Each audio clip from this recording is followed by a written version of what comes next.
আসসালামু আলাইকুম বন্ধুরা, আজকে আমি 1 কাপ গুঁড়া দুধ দিয়ে একটা ডিম দিয়ে আমি চপ মিষ্টি বানাবো। কিভাবে বানাই দেখেন।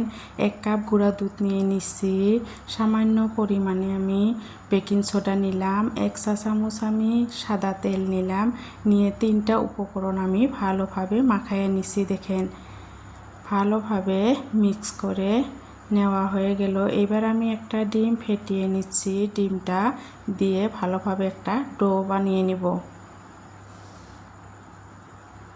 হাতের সাহায্যে এইভাবে একটা ডো বানিয়ে নিলাম আমি। দেখেন তারপরে হাতে আমি তেল মাখাইয়া এবার আমি মিষ্টিগুলো চপের শেপ দিয়ে দিলাম। দেখেন আপনারা যেভাবে দিতে চান সেইভাবেই দিতে পারবেন। আমি চপের শেপ দিয়ে দিলাম। এইবার আমি গ্যাসটা জ্বালিয়ে গাখিরটা দিয়ে দিলাম, দিয়ে গাখিরটা ভালোভাবে জাল দিয়ে নিব। 2টা এলাচ দিয়ে দিলাম, স্বাদ মতো চিনি দিয়ে দিলাম, দিয়ে ভালোভাবে এবার আমি গাখিরটা জাল দিয়ে নিব। গাখিরটা বলক চলে আসলে তারপরে আমি একে একে সব মিষ্টিগুলো দিয়ে দিব। দেখেন আমি সব মিষ্টিগুলো দিয়ে দিচ্ছি। আশা করি ভিডিওটা ভালো লাগবে। যদি ভালো লাগে লাইক কমেন্ট শেয়ার করেন, সাবস্ক্রাইব করে দিয়েন, নতুন বন্ধু হয়েন, সাথেই থাকেন।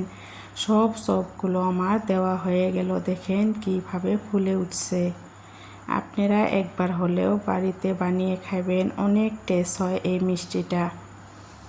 যেহেতু গুঁড়া দুধের মিষ্টি, এটা তো আর দোকানে বিক্রি হয় না, এটা বাড়িতে বানিয়ে খেতে হয়। আমার হয়ে গেছে মিষ্টিটা, এবার আমি নামিয়ে নিচ্ছি। 2 ঘন্টা রেস্টে রেখে দিতে হবে, তারপরে গাখিরগুলো সব চুষে নিবে। দেখেন ফাইনাল লুকটা। আল্লাহ হাফেজ।